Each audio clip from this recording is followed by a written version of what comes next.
Welcome to the GateDrop podcast.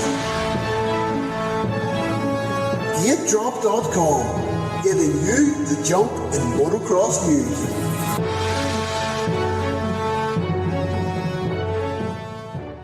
Hello and welcome to the latest GateDrop.com podcast. This week we want to look at the MXGP from Oss. What a GP it was. Andy Mckinstry, welcome on board. What did you think of this one? Oh, still buzzing, mate. Unbelievable GP. Unbelievable. Best racing. I mean, every GP has been great this year, but that was on another level. Best GP in ages. Great track, rough, gnarly, sand, slash, hard underneath. Brilliant racing. Some of the stuff that happened, you couldn't make it up. Brilliant. Yeah, it started good with the MX on the Saturday, but then it exceeded itself with MXGP on Sunday.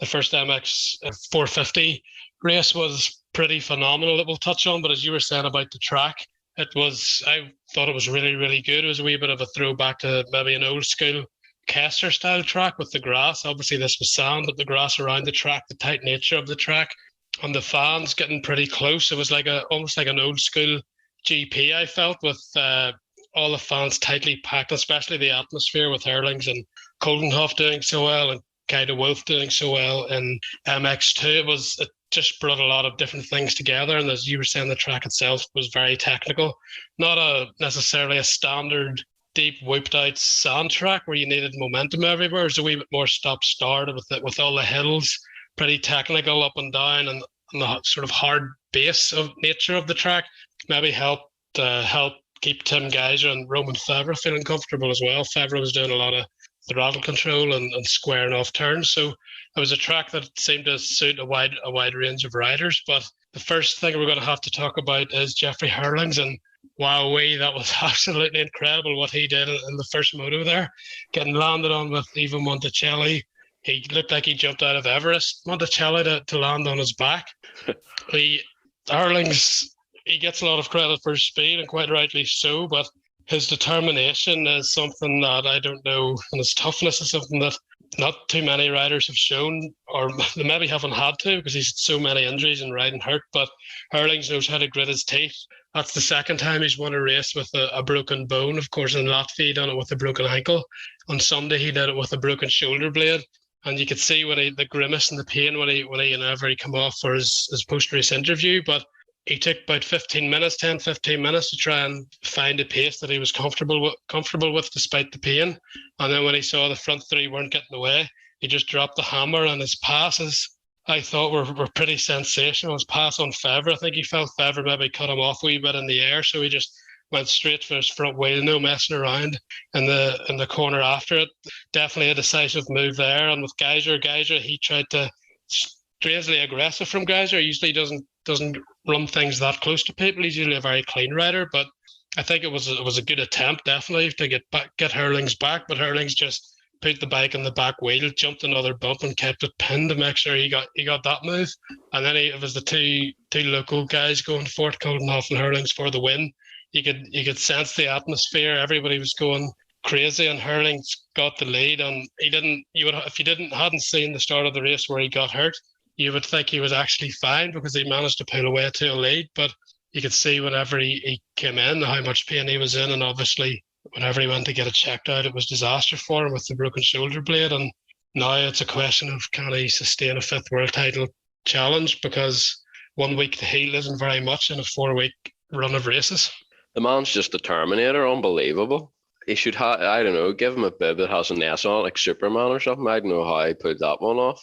Unbelievable. But yeah, just like you were saying there, if you missed the start of the race and didn't see that, you would have thought he was fully fit.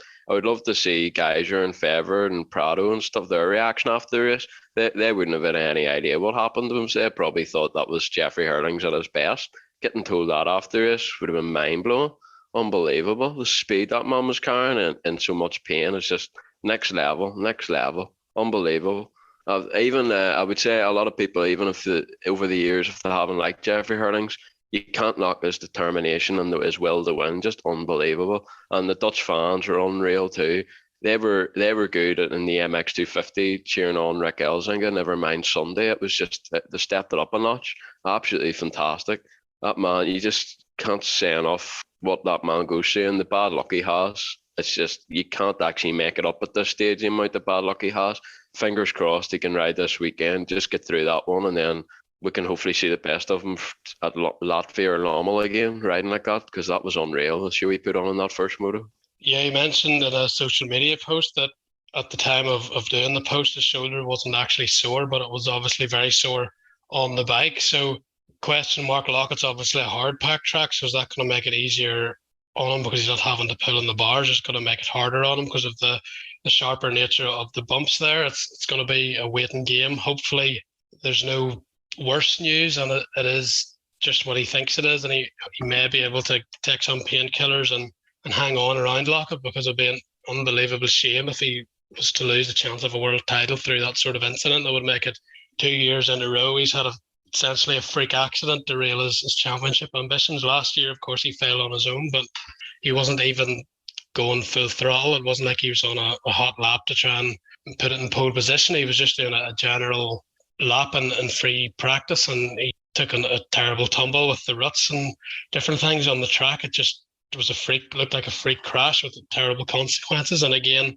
this time he didn't even crash, and he still ended up injured. The only one on the track that got hit by Monticelli in that incident it's just maybe indicative of his luck at the minute that it had to be him, because he isn't really doing anything wrong at the minute, and he's still having to take these hits and ride in pain. Well, the scary thing is he got a good start and he still ended up injured from it. That's unbelievable. Like, he's been crying out for good starts like that, and then he gets one and he gets landed on. Unbelievable. But yeah, fingers crossed he can race in Czech Republic and just get through that one. You would think it would be easier for him to ride, but he'll maybe try and ride. But the question is, they won't want to make it worse either. So it'll be interesting to see what happens this weekend. But fingers crossed, he deserves to be able to ride and be able to get at least 2 top 10 finishes anyway. Yeah, I think if there's a possibility, Jeffrey will try and ride. He's already shown this weekend just how determined he is to win and what he's able to do when his back's against the wall. And I think it shows how much he's been riding relatively conservative this year. It's only really 2 times we've seen his full speed. One was obviously in Majora whenever the rock got caught in his back wheel and he unleashed the full speed.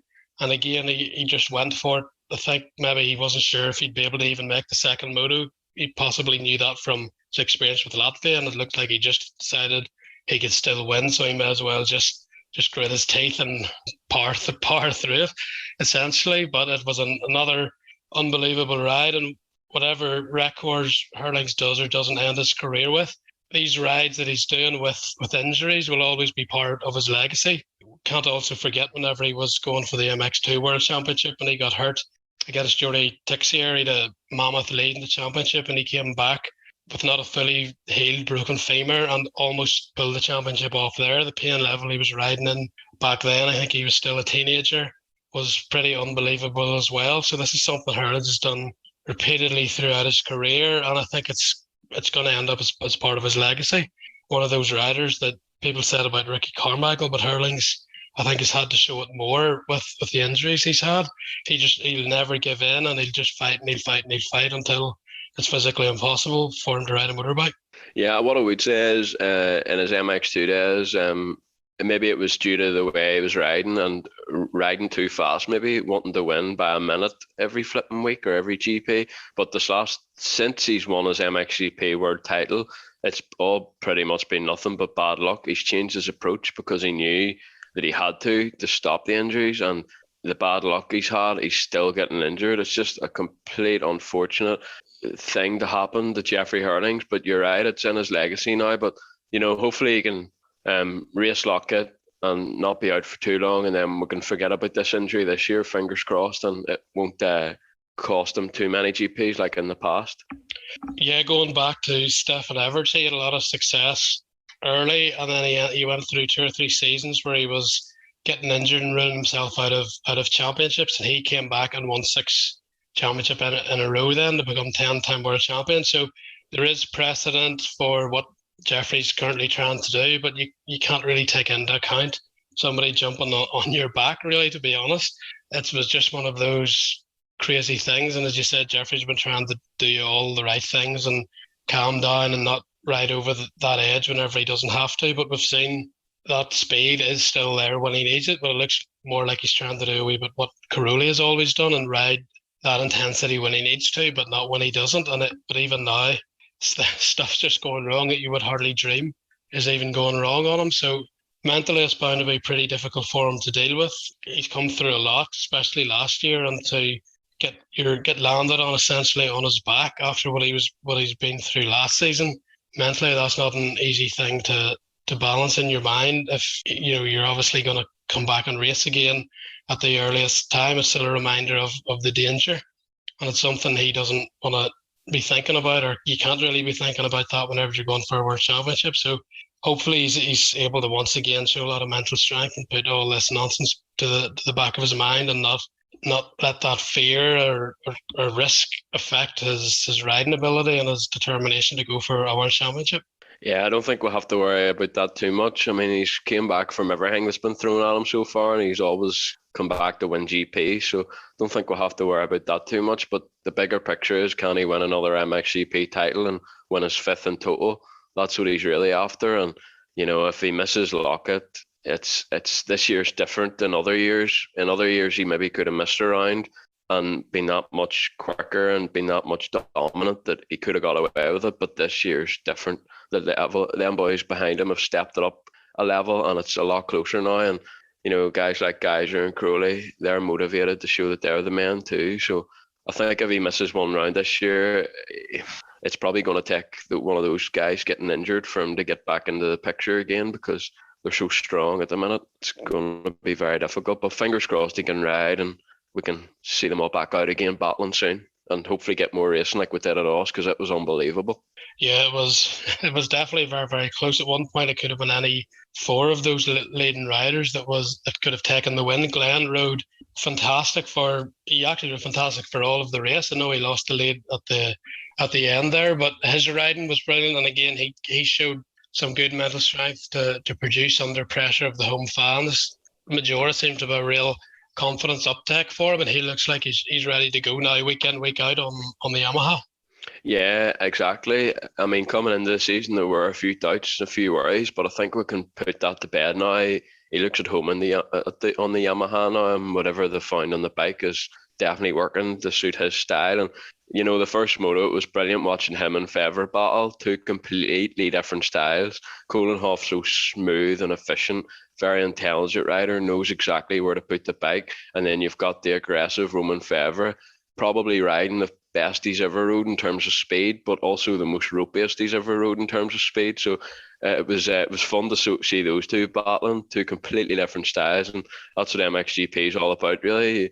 There's a lot of different riding styles there, and it was great to watch. And yeah, Kohlenhoff just unlucky going down at the start of the second moto, but that's just one of those things, unfortunately. But at least the speed's there, and you can take confidence from that first moto and from Majora.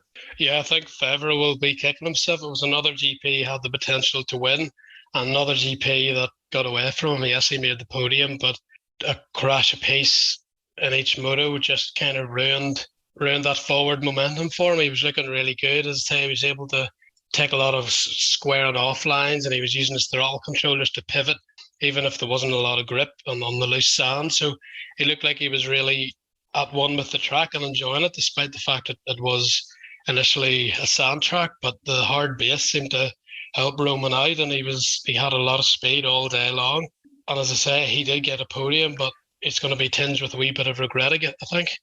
Yeah, he'll absolutely be kicking himself. I mean, he might not have won a moto if he stayed on, but I think he would have probably have went 2-2 if he passes Kohlen. If he just calms down a wee bit, takes his time and passes Kohlenhoff in that first moto, I think Herlings probably gets him, but he's going to get second. And again, in the second moto, he probably gets second, and 2-2 is going to win him the GP. But just with the way it happened, he pushed very, very hard and tried to be very, very aggressive, and he paid the price in the end. But the good thing is he's getting all these crashes, and he still find himself on the podium.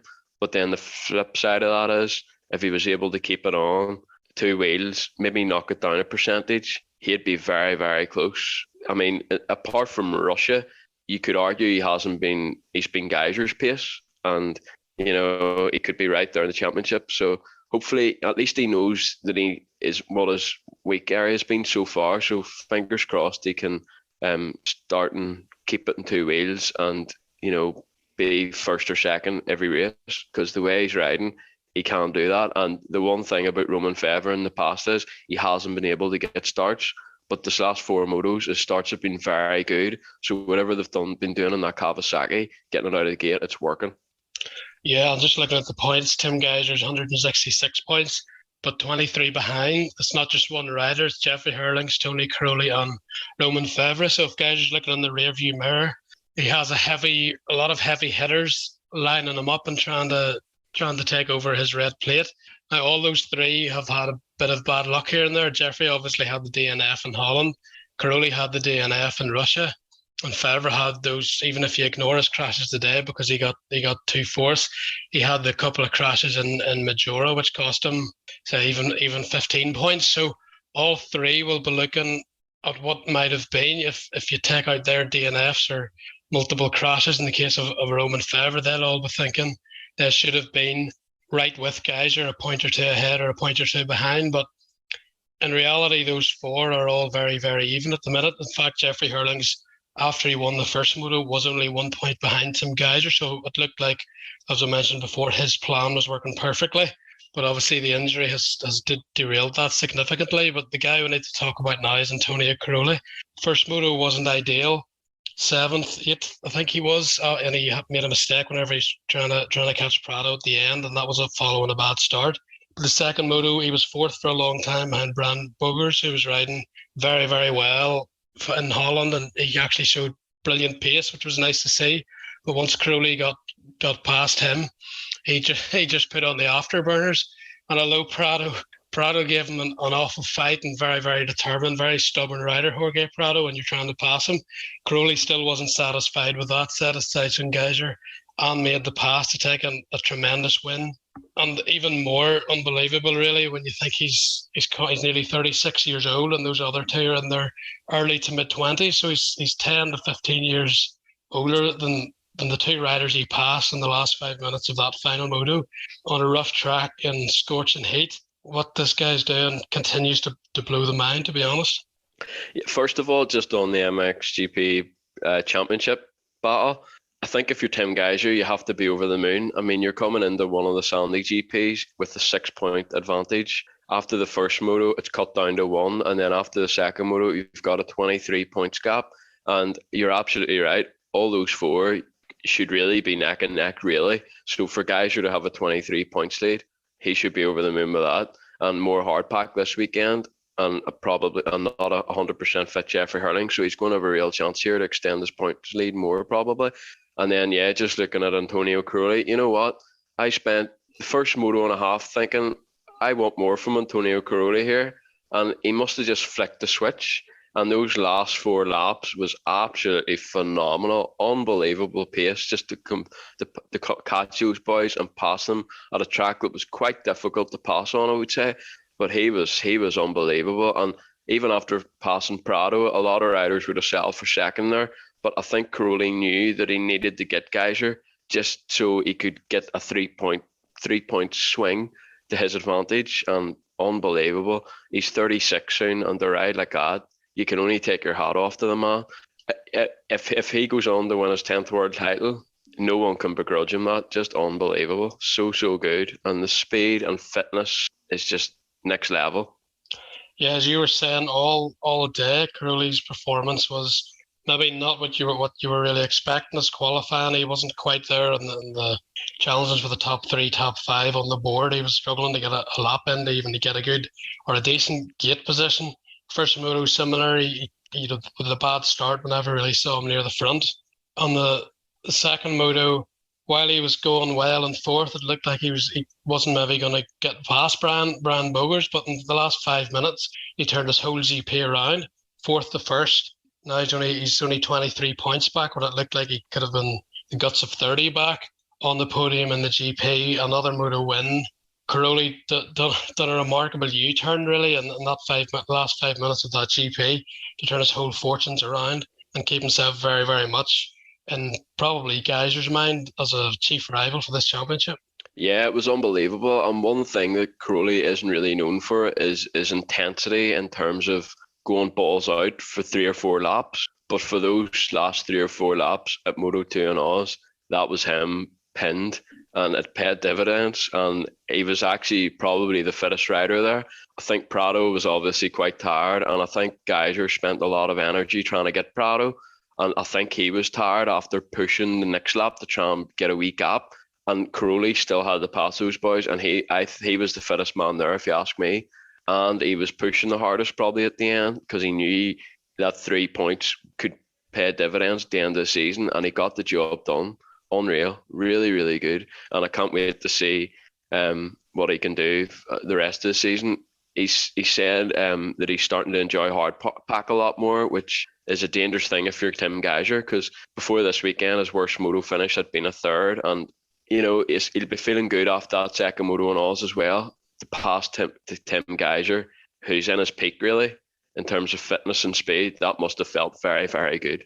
Yeah, he's certainly kept his name there in all his rivals' heads that he's going to be a consistent threat this year. He's had the speed now on every single track and under every single type of condition, whether he's had a good start, a bad day, or fitness at the end of the race, or intensity at the beginning of the race like he had at the British Grand Prix. So Caroli's shown he can do it every which way again, and it's almost like we're watching the Antonio Caroli of 5 to 10 years ago. It's like he's actually got better than in the last 2 years. Obviously, injuries and getting fitness has helped all that, but I'm not sure anyone expected him to be this consistently good. It's like watching a 25-year-old Caroli. That intensity's back. Something he used to do was be able to ride to the handful of laps looks like on the edge. It maybe doesn't feel like that for him, but he's able to ride with a lot of intensity. The last couple of years, he hasn't been able to do it when he's needed to as much, obviously due to the fitness concerns. But it's brilliant to see a guy of that legendary status still able to turn it on and put in such performances this late in his career. And as I say, he's a massive threat now to win his 10th World Championship and equal Stefan Everts. But I think we'll have to talk about Tim Geiger as well. He didn't win a moto, but it's important to remember that he did win the Grand Prix. And I think this year we're seeing the smartest Tim Geiger that I've ever seen, and the least sort of on edge that I've ever seen him as well. He's not really taking risks. The biggest risk he maybe took was whenever Herlings passed him, and as mentioned, he went for a pretty aggressive move back to push Herlings out of the way. That's not something you usually see with Tim, but he was prepared to do that to Herlings. The two of them haven't always been able to fight on track for a World Championship, bar to bar very often, because a lot of times Herlings is maybe setting the pace, gets injured, and then Geiger takes over control. So I think as much as everyone wants to see Jeffrey Herlings stay fit, I think in the back of my head that Tim Geiger wants to see him, because he wants to be able to say he beat Jeffrey Herlings straight up in a full championship without Jeffrey getting injured. So I don't think Tim Geiger is going to take any satisfaction. And I know in the press release comments, he wished Jeffrey well on a speedy recovery. And by the way Geiger went back at him there in Oss, I think it shows that he's up for this battle to beat Jeffrey straight up in the championship. And obviously Jeffrey's always up for the battle. So fingers crossed Jeffrey could come back in the Czech Republic and mount 2 decent scores to keep himself in this. But Tim Geiger, using his head, said he was maybe happy, wouldn't be exactly how you would put it, but he was content to let Tony pass at the end there because he didn't want to risk going down. 2 smart races. He wins the overall. He's increased his championship lead, and he looks pretty unfazed whether he's a good moto or a bad moto. He's staying very level-headed, and he's staying very level-headed within each moto. There isn't any big moments anymore. And 4 rounds in, Tim Geiger's in pole position for the championship, in my view, just in terms of just how stable mentally he's been on and off the track. Yeah, the thing about Geiger this year, he's being conservative when he has to be, and he's thinking about the bigger picture. And after 4 rounds, he hasn't had one crash yet, which is big progress. It's all the other guys are crashing, and he's keeping it on 2 wheels and taking a second or third or fourth if he needs to be. What was quite interesting was he sat in behind Prado in the second moto, and if Crowley hadn't made the big charge up to him, Geiger might have been happy with second. But he seen Crowley coming, and that's when he made the move in Prado, because he knew that he could have quite easily finished third there if Crowley passed him before he got Prado. So he's thinking about things more this year and making decisions based on what's around him.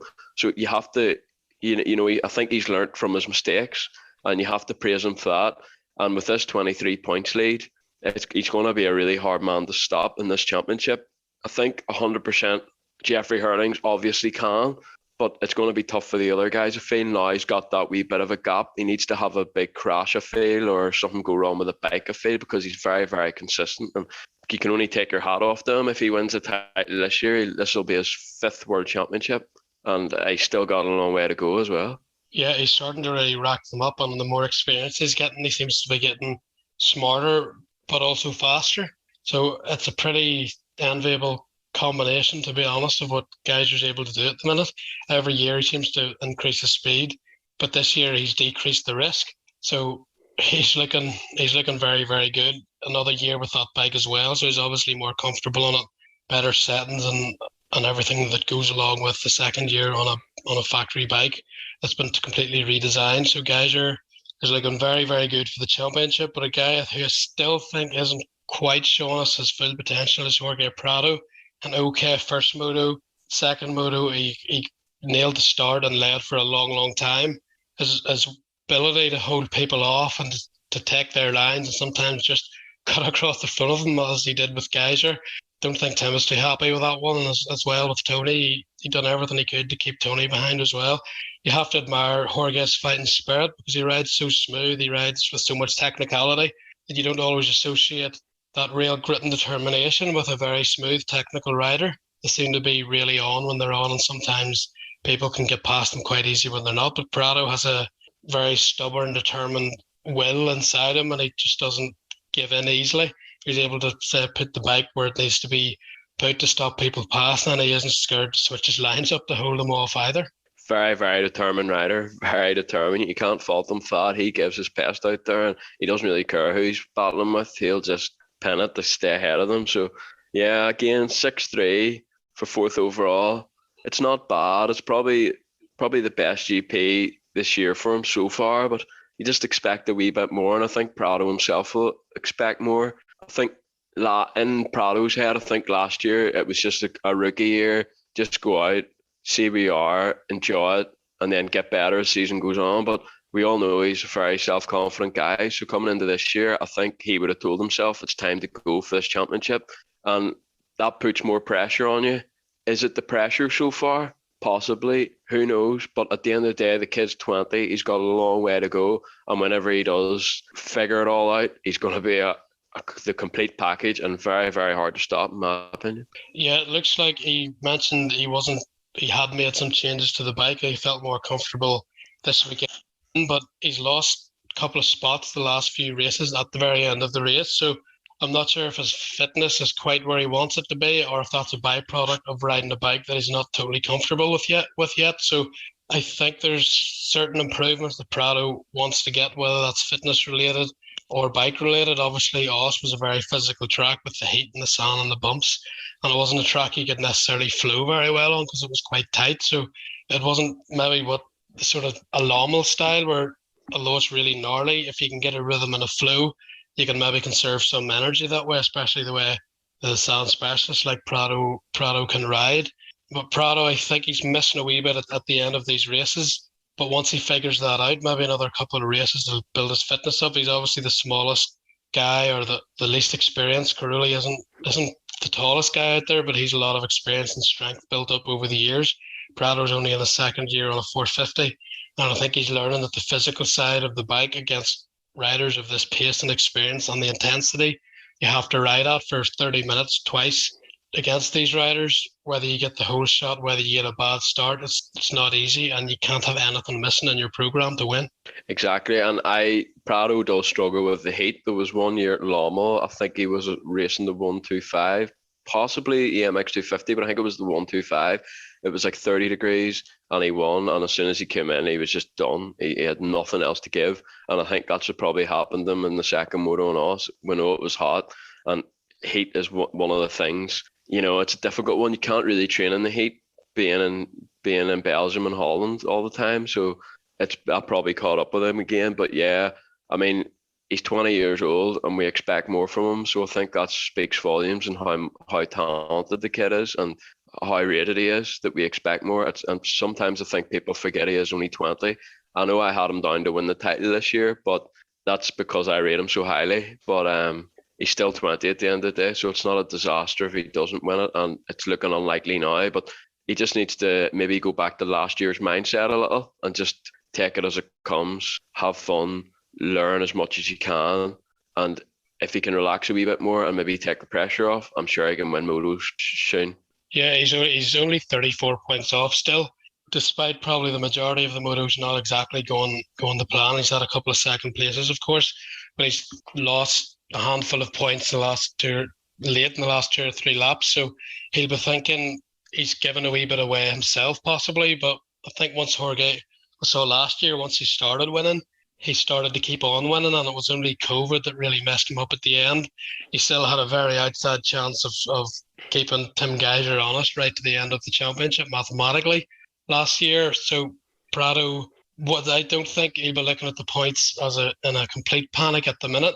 He'll just want to get his riding completely sorted, especially the last 5 minutes of these motos. And then if he can start chipping away at Tim Geiger's lead, once he starts getting a race win under his belt, getting that confidence. But 4 rounds in, I don't think he can wait too much longer before he starts winning, because then once you're getting into the 40 points plus range, you're getting into effectively a 2 moto win scenario the Geiger will have on him, and that's not really what you want to be doing against a guy of Tim Geiger's consistency and speed at the minute. Yeah, no point for Prado to look at the championship, but you're right, it's not a complete disaster yet, considering we haven't seen the best Jorge Prado yet. So the idea for him is just take it GP by GP, ride the best, and once he wins, there's no reason why I can't rack them up. Because also, don't forget, if he gets far enough behind the championship, Geiger might not take the risks then, and then, he can catch, and then before you know it, Geiger has to take him a wee bit more seriously then. So it'll be interesting to see if he can win, what will happen, because he is so confident. Sometimes that's all it takes for Prado to win one, and then he's figured it all out, and then he can go on a roll then, possibly. Yeah, let's wait and see on that one. But definitely Prado, so first moto, but the second moto, until the last 5 minutes, he showed that he definitely has the talent and the ability to win races. It's just sorting out the end of the race, really, as far as I can see. Moving on to Ben Watson, fantastic day for Ben, 5th overall. Really great ride in that second moto. He was running with a lot of the top elite factory guys there. So obviously that's a sort of track that does suit Ben, with the sand, the bumps, and everything plays into all his talents and abilities and Oss, but he still had to go and produce the results and show the speed and even get the stars to show that he can run that pace, and he did all of that. Nothing bad to say about Ben Watson. Very impressive ride and great to see from a British perspective. And a round of applause for Ben Watson. Very, very impressive. 5th overall in MXGP, and he's an MXGP rookie. Sand or not, that is seriously good going. Really, really good. And after the opening round eye-opener, he's got himself back up in the 10th in the championship. Very, very good. And the thing about us is, the good thing is, he showed the speed that he has in pre-season. So that should do him the world of good. Sometimes guys are quick on sand in pre-season, and you think, oh, they can get a result here, but then they don't get the result for whatever reason at MXGP because it's so competitive. But for him to get that 5th overall will do him the world of good, and hopefully that gives him the belief he belongs there, especially in the sand. And if he can knock around the top 10 in hardpack, that's seriously good going in this class as a rookie. Yeah, he's definitely rebounded very well from Russia, and I think his confidence now will be fully back with the performances in the last two or three Grand Prix. Watson's definitely showing he's a top 10 rider already, the toughest class in the world, I believe. So Watson definitely, I think, will be one to keep an eye on. Don't forget, we'll have Lommel coming up as well. He's brilliant there, and another couple of sand tracks later in the year. So Watson, I think, good things so far, and that might only get better the more time and experience he gets in this class. But also Brian Bogers and Calvin Valandrin done really, really well, 7th and 8th overall. Bogers was fantastic in the second moto round, 3rd, as we talked about earlier, for guts of 30 minutes, 25 minutes. At an elite pace he was running as well, because the 2 leaders weren't too far ahead of him, Geiger and Prado. So very, very impressive. And it goes to show that Brian can run the pace if he gets the start on tracks he's comfortable on. But this, if you start in 15th, you aren't going to be able to show that. So Brian finally is a bit of a slow start to the season, missed Russia, but that's got to be a great confidence booster for him. Shows that he can still do it, that he has the skills and the talent to run with the best in the world whenever he gets away. Yeah, it's just such a big shame that he didn't have the best of pre-seasons and he had to get an operation. You know, it's never a great way to start a season and you're playing catch up while the other guys are on the bike 2 or 3 times a week and getting racing under their belt. But he actually done better than what I thought, because it's tough to come in out of the cold and not having the bike time. But you know, he was really, really good. That second moto, very good to hold Crowley off that amount of time. And, you know, for half the race, he was comfortable at that pace. It wasn't like Crowley was all over him. He always had a second or 2 seconds over him and looked really, really good. One thing I would say is throughout his career, he has showed us glimpses. For 20 minutes, he's been fantastic. But then the last 10, he maybe fades back a wee bit. I'll give him the bye ball for Oz, because obviously he hasn't had an awful lot of bike time, but that in the past has hurt him. So if he can figure out the last 10 minutes on top of the strong 20 minutes, there's no reason why he can't get good results like that at plenty of other tracks and be consistently 5th to 10th. I was glad to see him get a factory ride. I do feel he's underrated. It's good to see him. Hopefully I can kickstart a season now. It's good to see him up there. And on Calvin Vlanderen, I think he would have been frustrated with his start of the season, because he's a top 10 speed, but he hasn't had an overall top 10 yet until now. 8th overall, 10th and 7th, really, really good in a very competitive MXGP class. And I would like to see him with a factory bike to see what he could do. I do know the Gavin Van Venrooy team's very good team to be on, but I would just like to see him with elite equipment and elite machinery to see what he could do, because I do rate him highly as well. Yeah, he came out of MX2 as one of the top prospects graduating up.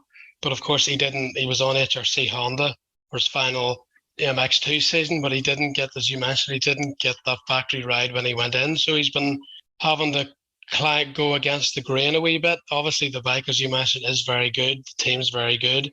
But he's maybe went a wee bit under the radar just simply because he isn't in the factory team mindset whenever you're going through contenders.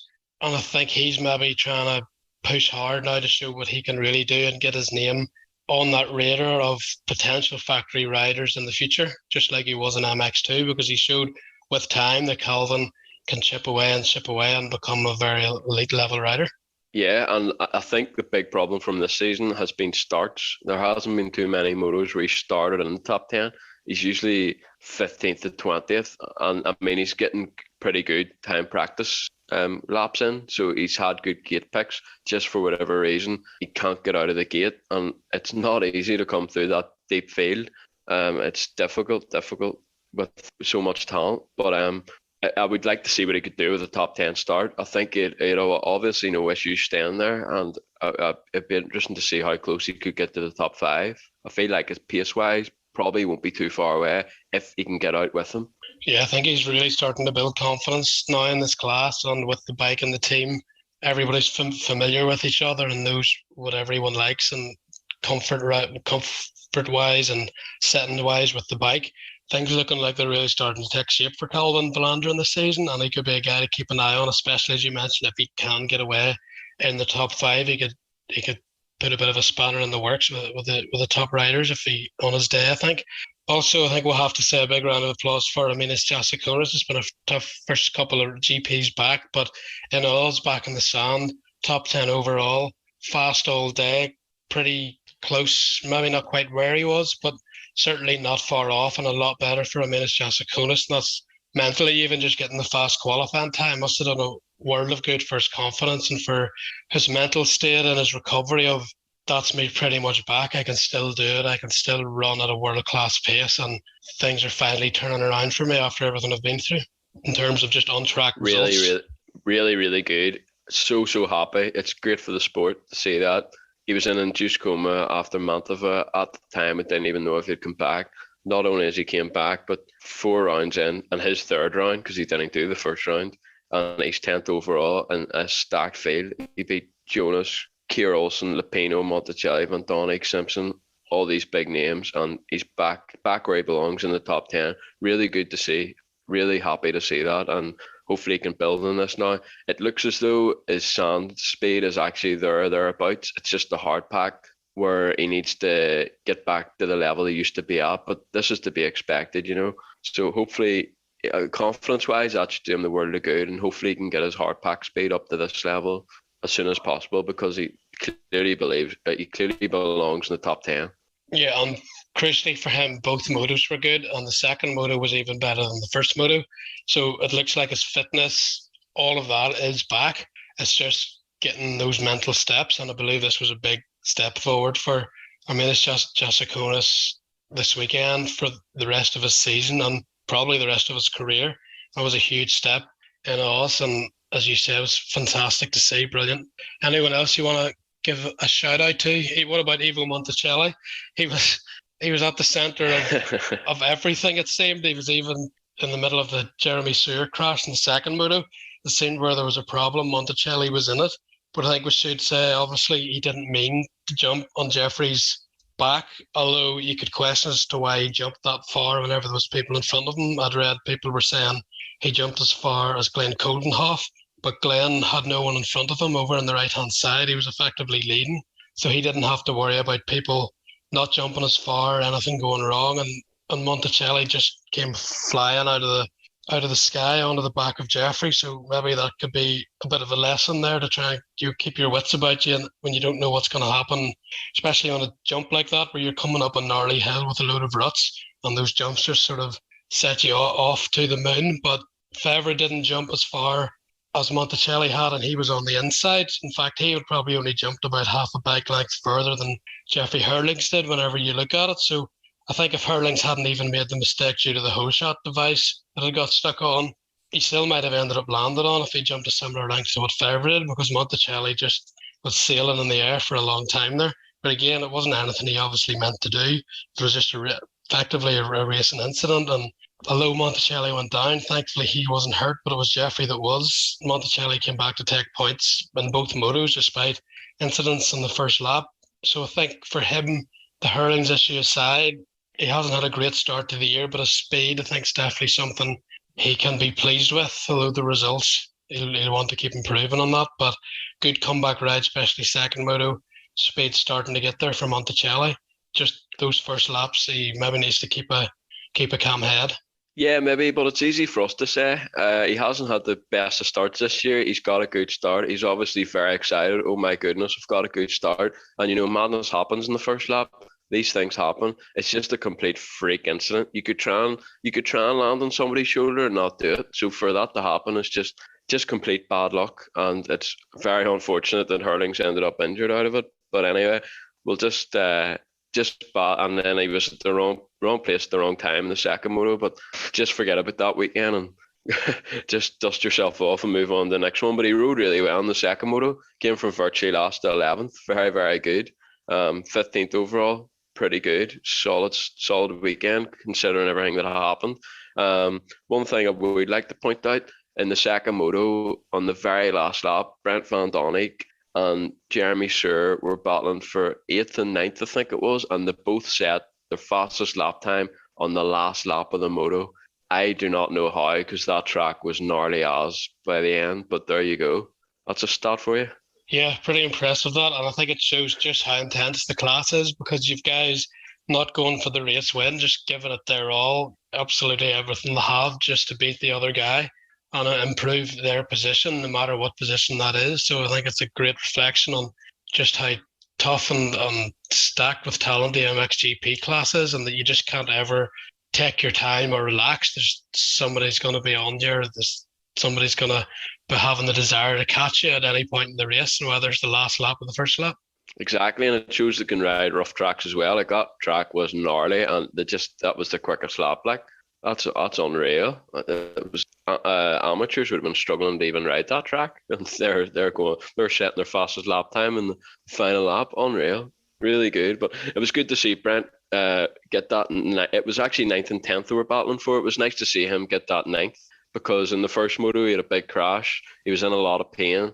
I think he was even struggling to breathe, and he went to a medical centre. They told him nothing was broke. So I think he went to the line second moto, maybe not expecting the best, but to get 9th is really, really good. And now he just needs to put 2 top 10 motos together. He clearly has the speed. He just needs to get out of that gate and stay on the bike when he does get the start, and hopefully he can get 2 top 10 soon because the potential is definitely there. Thomas Olsen, where are you on him? He was a bit better this weekend. Again, just outside of the top 10 though for a factory rider, even if he is a rookie. I feel he'll still be looking for a wee bit more as the season progresses. Yeah, I mean, you would expect him to be up there with Watson, wouldn't you? And he finished 5th overall. You know, there shouldn't be too much between them. You could maybe argue Olsen has more experience, so you maybe expect a wee bit more from Olsen. But yeah, it's been a few disappointing GPs for him, but I'm sure he'll bounce back soon. It's just sometimes at the start of your MXGP career, it's a lot to take in with it being such a stacked class, and I'm sure he'll get there and he started the season well in Russia. It's just ever since Russia, things haven't gone according to plan, let's say, but I'm sure he'll turn it around soon because he has the talent and he suits the bigger bike. So one good ride, hopefully he'll be able to turn the confidence around. Yeah, let's hope so. Talking of turning confidence around, Jago Gertz, double win in MX2, very much back in World Championship contention. Perfect day for the Belgian, you have to say. He's back getting good starts, which is crucial. But his riding, he was the guy not making mistakes this time. He was calm, he dealt with pressure, brilliant 1-1 win, and I think now everyone else is going to have to start to watch for Jago Gertz in the rearview mirror in this championship, because giving that guy some confidence like he's just had with that double victory, fully fit, able to ride during the week, no knee injury, now all being well, he's going to be a guy to watch from now on because that was a fantastic ride.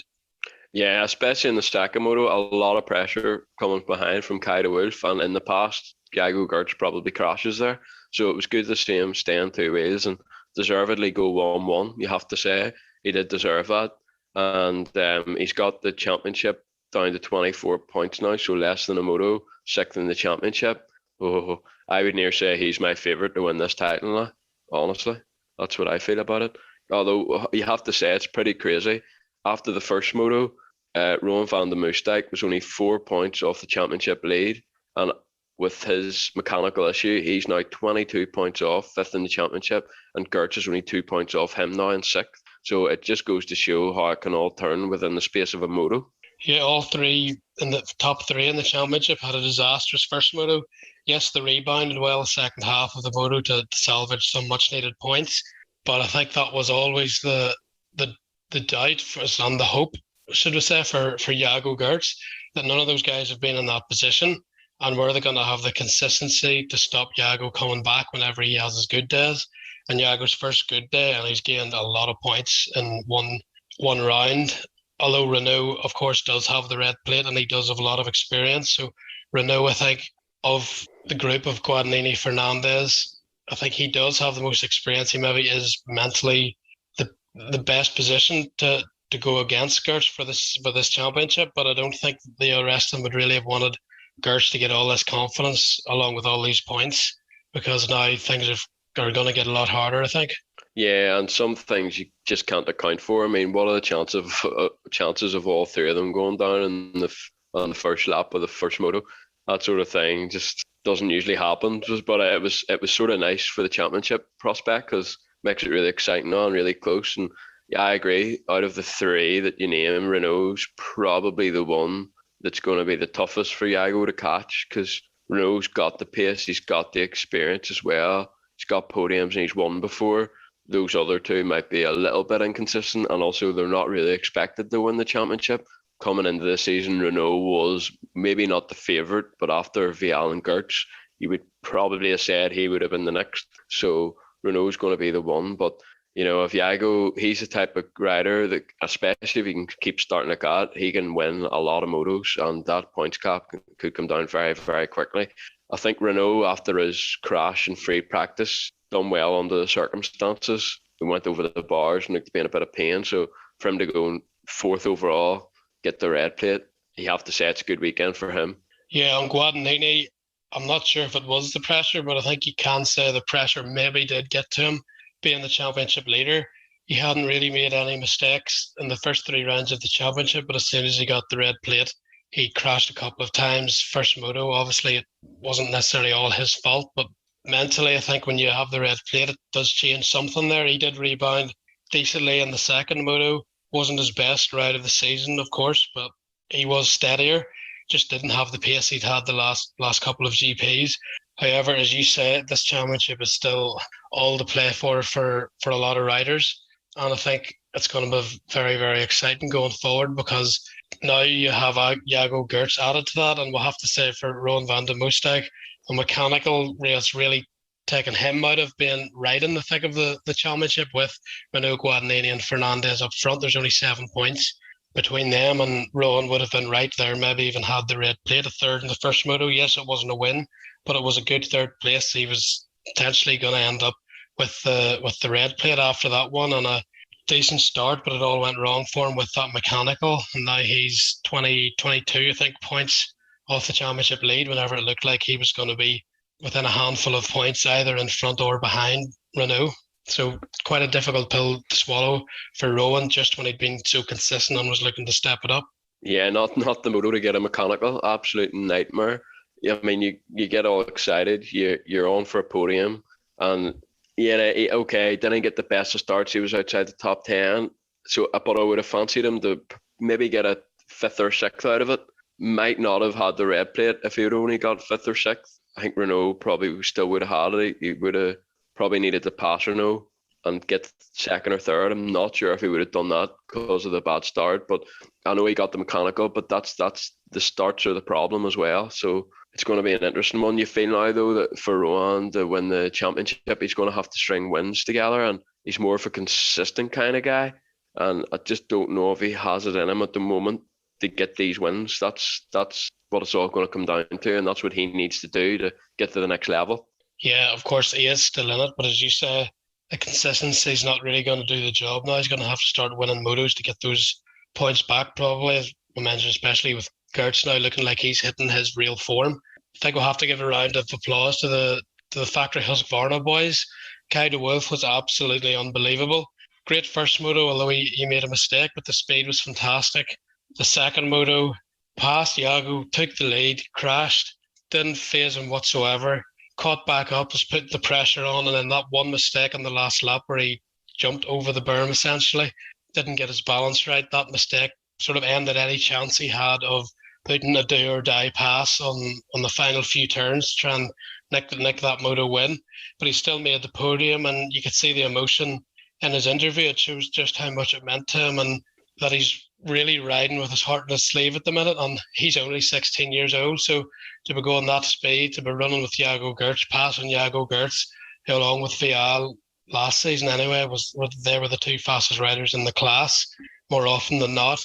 Kai de Wolf is already showing world-class speed that not many will ever be able to run on their lives, no matter what age they are, and he's 16 years old. So much more to come from this kid, but this was, while he'd been impressive on the hard pack, I think we just got a glimpse into the future of Kai de Wolf. His speed's phenomenal, his talent's amazing, and his mentality is win-win-win. He's not intimidated by anyone. Yeah, you asked me last week in the podcast did I think Kai de Wolf could get top 3, and I said no. How wrong was I? About that when I was watching him charge for the lead. you could argue he was maybe even the quickest this weekend. I think Gertz deserved the 1-1 because of how good he was under pressure, and he positioned himself well in the motos and maybe didn't take the risks that Kai de Wolf did. Kai de Wolf was, I think, with the home crowd behind him, he wanted to really win that second moto just to give the crowd something, and he rode with his heart on his sleeve. He typically doesn't ride like that. I know he does crash quite a bit, but it's not usually due to, pushing too hard. But 16 years old. As soon as I seen this kid on an 85, I knew he was special. And already have an MX2 GP podium. The world is his oyster now. 10th in the championship as a rookie. He was riding an 85 3 years ago. Big progression, big talent. So watch out for this kid. And he's good in hard pack too. He just hasn't got the same level of riding in the hard pack as he does in the sand. But we can't forget he's Dutch, and sometimes the Dutch youngsters just need an extra year or an extra 2 years to figure it out in the hard pack. I mean, at the end of the day, Jeffrey Herlings, whenever he was 16, even needed an extra year to get the hard pack sussed out. If he could have rode the hard pack at 16, who knows? He might have even beat Roczen for the World Championship. So, yeah, Kai de Wolf, really impressive, and it was great. That podium interview, just seeing that emotion, you know how much it means to these guys and how hard they work, and it was really good to see that. Yeah, and I think I was just thinking about Herlings as well. Whenever you're saying the Dutch guys maybe need that year of full championship racing to get their hard pack speed close to their sand speed. And De Wolf, even in the last 6 months from even last season, he's definitely up that. So you give him another 6 to 8 months for next season, he's definitely going to be one to watch. He'll be just 17, but his experience that he'll have gained from this year, as we saw with Herlings, rapid in the sand, elite level straight away, and De Wolf looks like he's going to be the same. And that could be another generational talent, it looks like, not just out of Europe, but out of Holland specifically. The amount of good riders they're bringing through at the minute is pretty unbelievable. I think they deserve a lot of credit. I'm not sure what they're doing, to be honest, but whatever they're doing, it's working. Absolutely. And what I would say is having an experienced teammate in Jet Beaton, the atmosphere is quite close there. And obviously riding with him, who's more experienced, who's got hard pack skills, is only going to bring Kai de Wolf on. So I think that's a big benefit for him as well. But like you say, give another 5 or 6 months, and there's no reason. I mean, he's already good in hard pack. He's already top 10 speed. It's just, and it's Sandy clearly showed he's got podium speed. So the next step for him is to get the podium speed in the hard pack.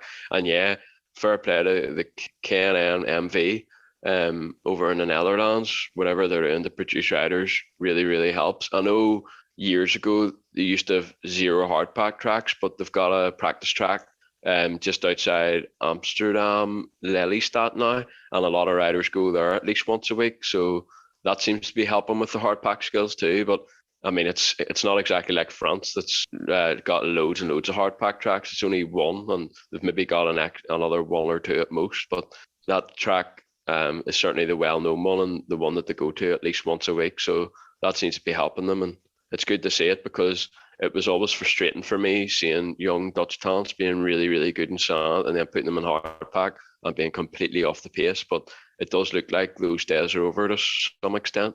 They've finally worked out that they need to be good at sand and hard pack if they want to make it in this sport. Yeah, and for De Wolf, just to get that podium, he's always been a guy, especially in Holland, that's been touted as the next big thing. And there's also has to be a certain level of pressure with that. He's obviously got straight into a factory team and almost fast-tracked to MX2. So in his 4th Grand Prix of his life to get a podium, and let's be honest, he had the pace to win a moto. That's got to be phenomenal for his confidence and a certain amount of proving himself and proving that all this pressure and all this chat about how good he is and how good he could be, he's done that now. He's showed that all of that was true. And the next step now might be a wee bit easier for him, because he's taken that big leap and proved to himself and everyone that's backed him or said what he could be in media and fans and within his own country. He's proven it, that it's all true and that he deserves the ride, and he's one of the next big things out of not just Holland but the World Championship. Yeah, I mean, you talk about pressure, but Kai de Wolf has pretty much been winning since he was on the 65, so that's something he's used to. But then there's a difference between winning at those level, even AMX 250 level, and the World Championship. And he's made such a big jump. I mean, 85 3 years ago, to have a rookie year in the MX 125 series, a rookie year in the AMX 250 series, and then now he's a rookie in MX2. It shows that he believes in himself to make these big jumps, and that he doesn't necessarily care too much about getting these titles. It's more he's making the decision that's right for his development, and so far you can't question that. Some people, after when he moved up from the AMX 125 to the DMX 250, probably thought, why is he moving up? He could easily win an AMX 125 title, but he made that jump, and now here is an MX2. If he had stayed down in that class, he wouldn't even be an MX2 rider now probably. So it goes to show he believed in himself, he made the right choices along the way, and now he's able to showcase his talent at world level. Yeah, some guys it pays to stay back in an AMX 125 for a year or AMX 250 for a couple of years.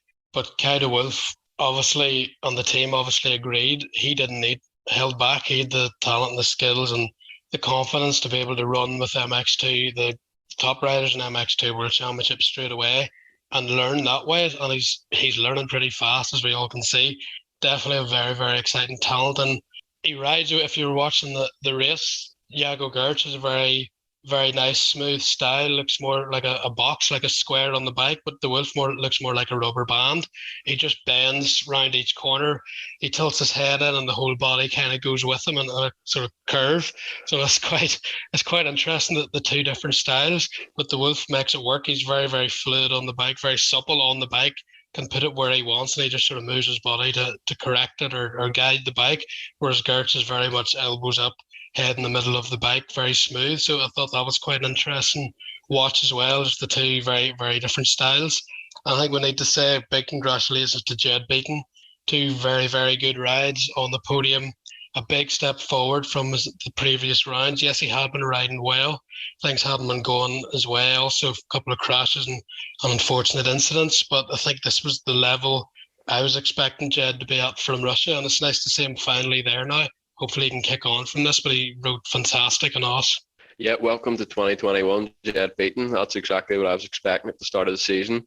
I have to say I was slightly worried for him after the first 3 rounds because he had the same amount of points in the championship as Jago Gertz, and considering Gertz's injury issues, you had to be looking at that thinking Beaton hasn't arrived so far this year, but whatever he worked on the week off clearly has paid dividends, and I think everyone was expecting that Jed Beaton from the start of the year. So now he's got the podium. That should kick-start the season, and even admitted himself he's not really a sand rider. So a bit strange considering that he's done it at this track and not one of the other 3, but that should help him, and hopefully he can do this now in the hard pack, which actually should suit him better. Just not sure what happened to him at the start of the year, what it was down to, but I'm sure we'll see the sort of level from him now on a consistent basis because he has the talent, and I think everyone expected it. Maybe because it was his last year in the class, it was a pressure thing at the start of the year. Who knows? But it's nice to see him ride like we all know we can.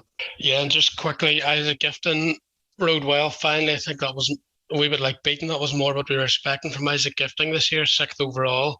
Mikhail Harrop, 2 solid results for him, 8th overall, top 10. Really good to see him start to make good on his speed and potential.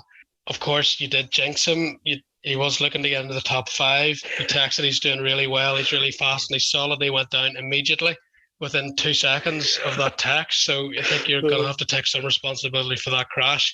Maybe text Harrop and apologise. But apart from that, really good ride by Mikhail Harrop. What were your thoughts? You've any sort of guilt? If you're listening, Mikhail Harrop, I'm seriously sorry. It wasn't even your fault. I opened my big mouth and then corner later you crash. And so frustrating because I was like, he's going to get 4th here. He's going to get 4th. And then he crashed. And, 8th and 9th, 8th overall, step in the right direction. And you know what? He probably had pace for a much better result. But knowing that should help him with his confidence. And hopefully he can get better results the later rounds. And yeah, Isaac Gifting, he's had injury issues and stuff. So he probably needed a week off. Without any GP racing, so it's done on him the world of good too. 7, 8 for 6th overall, consistent. I think he still has more to give, but like Harp, a step in the right direction. It's nice to see both remind us of their talents. Yeah, and Wilson Todd as well, another guy who really impressed me. Very, very strong riding in the sand. You always aren't sure what to expect with the Aussies in the sand. I know they do have some sand tracks down there, and they're generally good all-round riders, but Todd was very, very good, 9th overall, despite, I think he crashed the second moto, if I remember right, as well. So first moto, brilliant. Yeah. 6th, and very impressive ride for the Australian. What were your thoughts on him? Yeah, I mean, with Gifting and Harap, I wasn't really surprised because that's what I was expecting. With Wilson Todd, I would say I was very surprised. 6th in that there tough, rough, gnarly sand track, sort of tracks you don't really associate with the Aussies when they first come over. And this is still technically, I mean, I know he raced last year, but with the injury and stuff, this is technically is going to be his first full year at it. So that's a really good start. And 6-12 for 9th overall. Very, very good. He should be very happy with that and give himself a pat on the back and look to build on that. Hard pack next should lock it. That should maybe suit him even better. So be interesting. I want to give a shout out to Simon Langenfelder as well. He was absolutely flying in the first moto, took the whole shot, which is great for Shot Gear, debuting their new 2022 kit as well. I'm sure they were really enjoying that one, but Simon rode fantastic, and he must have crashed late on in the first one because he was looking looking towards at least the top 5 in that. He'd kept his speed pretty well, and it looked like it was going to be a great day for the young German. No points in the second one, and the end result, 16th overall, but that in no way, shape or form reflects how fast Simon was in the sand and Oss. So a disappointing result, but great riding. He has to try and look at the positives from that and take some confidence from it. Absolutely. I mean, for the first time, they'd be leading an MX2GP moto, and it didn't look like the occasion was too big for him. I think Gertz was just a wee bit quicker on the day, but Lagenfelder, he's got that experience now. He can take that away with him. It'll not be the result that he was after, but certainly his riding was good, and he should have easily had a top 10 overall on the day. And this kid's really good. I feel like he's very going under the radar a lot, but he's one to keep an eye on. He's improving all the time, and it's going to be interesting to see what the future holds. I could see a lot of interest in him from other teams before the end of the year. Conrad Mewse, 2 bad starts. First moto just didn't really happen for him. He must have crashed the first one. He only got, I think, 19th. Seemed to struggle to come back. The second one, again, not a great start, but he definitely came through them a lot better. What are your thoughts on Conrad? Again, starts are a problem for him. He's not really getting out front to show his speed, but points on the board once more. Small building blocks maybe for the young Brit. Do we have to talk about Conrad Mewse when he's riding like that? That's not the Conrad Mewse I know. But can we talk about him when he puts a good result in? Because it's very frustrating. So much talent. And I think, to be fair, I think he had a practice crash coming into the GP at Lommel, so that probably set him back a bit, but that's not the sort of results he'll be wanting or that anyone will be expecting. So very frustrating at the minute, especially at that type of going. That suits him a lot. So another head scratcher, I'm afraid. It'll be. I would like to know how hurt he is from that practice crash. If he's really hurt and riding in pain, then fair enough. It's always going to be tricky. But if he's not in too much pain, that's definitely not the result they'll be after. It's more head scratching, more going back to putting in the motos and hard work during the week to hopefully get better. We need to see him in the top 10. We need to see him in the top 10 soon. He belongs in the top 10. At the minute, he's a working out a 10 to 15 guy, but his talent should be minimum top 10. But he's just not getting the starts. I know you can overthink starts, but you feel like he just needs to get behind a start gate every day until to lock it, or just somehow buy some confidence off the gate.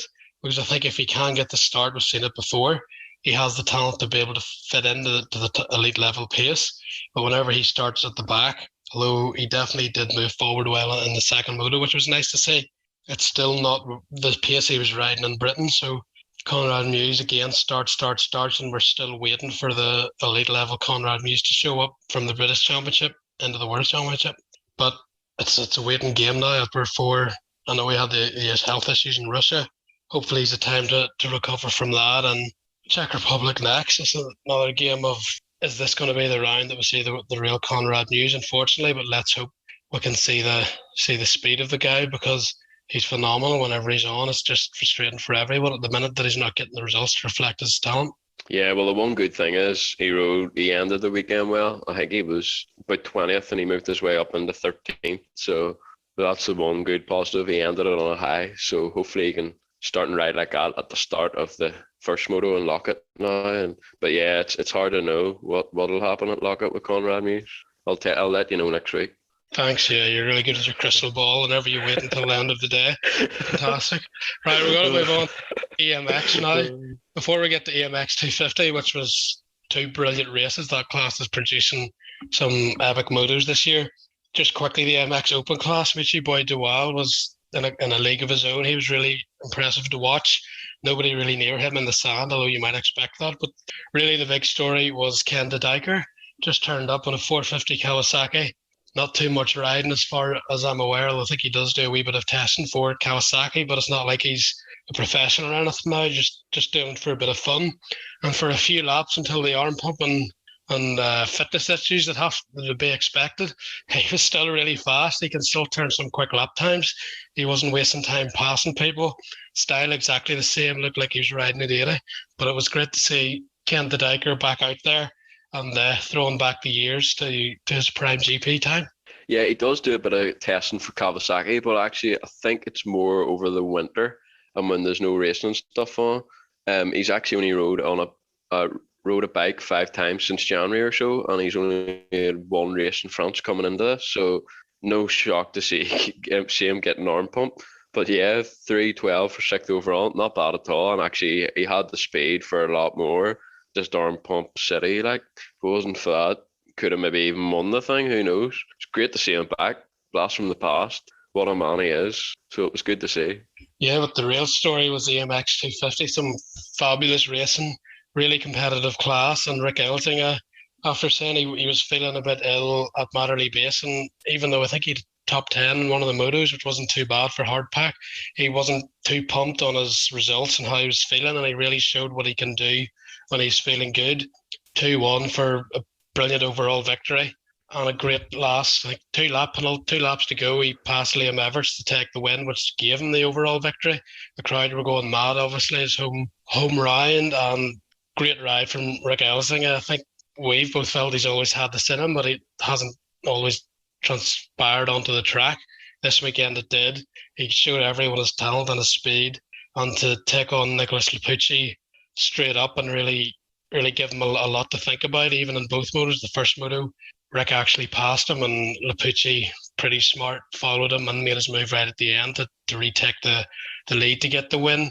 But great day for Rick Elzinga.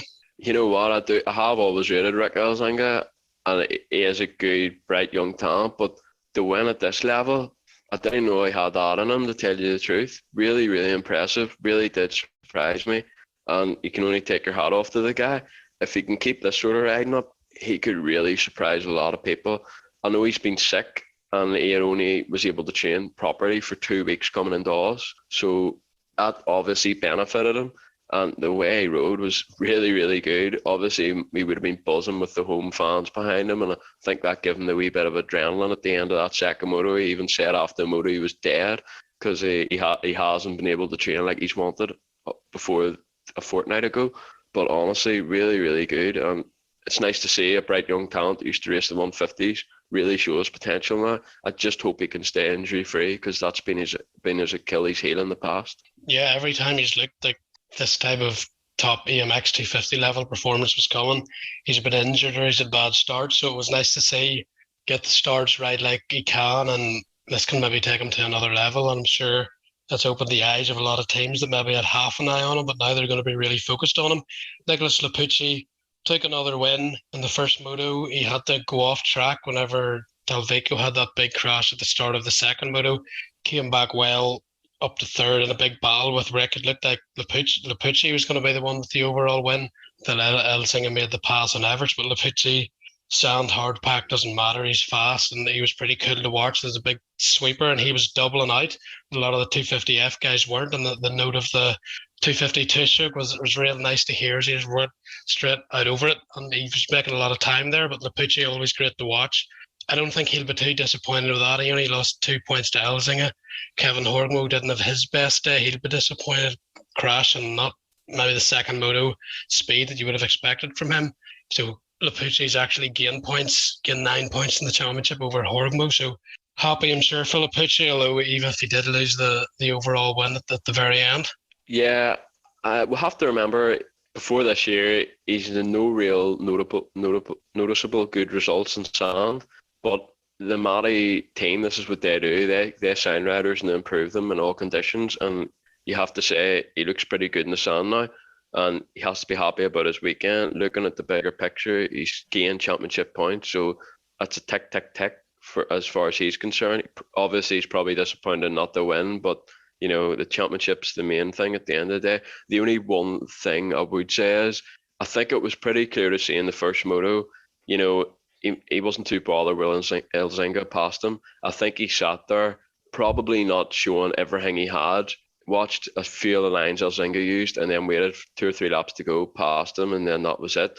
The only thing I would say about that is, if he's racing MXGP next year, he won't have that luxury of just, you know, sitting there and watching other riders.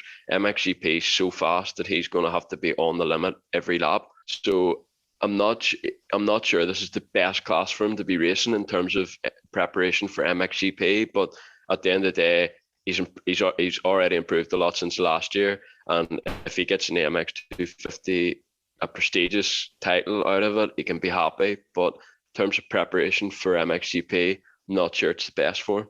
So hopefully we can maybe see him do a few wild cards in MX2 or even MXGP this year. Yeah, I guess he doesn't have much of a choice at having to ride the MX250, but it's going to be a big step up to MXGP. So I think he just has to look forward and race this class as to what this class is, an under 20 and under 23 class, and just essentially enjoy it. Enjoy the pressure of being the guy to beat and making decisions based on each moto of how things are going in the MX250 and use his experience to try and win, and then try and reevaluate to go into MXGP next season. I think we'll have to talk about next Liam Everts. Brilliant ride. Both motos actually. The first moto he was going really well as well until he had the mistake, but he still took fifth. On the second moto, once he got the lead, once the carnage of Talvico and Lapucci, he actually surprised me at how calm he was. He just started pulling away.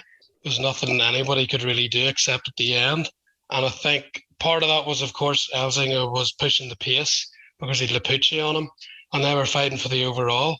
But I think Liam probably and totally understandably just got a wee bit nervous, and he made a couple of mistakes that really closed the gap, because for a while it was in around 5 seconds, even 4 seconds, and he only had 2-3 laps to go.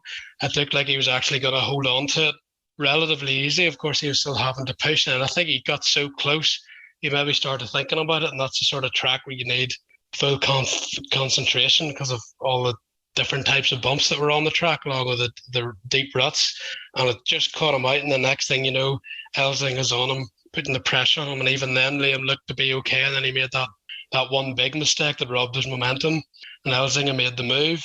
But I think even although he made that mistake that essentially cost him the win, he still didn't give in. He still didn't get settled for second. He put everything he had back in it again to try and get Elzinga back, and went across the line just with half a bike length behind Elzinga. So I think that showed a lot for his mentality and for his determination to keep going, even though he was having what I would say was the best ride of his career and his first podium as a result. Yeah, I would agree with that. I think that's his best ride of his career. This class is stacked. There's so much talent, and there's a lot of guys the same speed. But on the other side, this is Everts type of track, gnarly, sand, rough, and where you have to use your technical ability. This is where he excels. He was fantastic. 5-2 for third overall, first podium in the class. It was 100% nerves that got to him. I do think Elzinga was quicker and Lapucci were quicker, but with having that 7-second gap, I thought he was going to do it. And even though they were quicker, they only really got it down to 5 before Lapucci started to charge on Elzinga, and then he started to go a wee bit quicker. And then I think what happened was Everett started to think about it, and the nerves definitely got them. But he needs to use this as experience, and the next time he's in this position, not make those same mistakes and bring it home the next time. If he can learn from this, then that's completely fine. But the next time he needs to not freeze in the moment and just think about the track and think about the bumps and think about his own riding, not anyone else behind him. But overall, very positive weekend. 4th in the championship now. That's good stuff in this championship. Yeah, I think you kind of have to excuse Everts not winning that moto just because of the circumstances.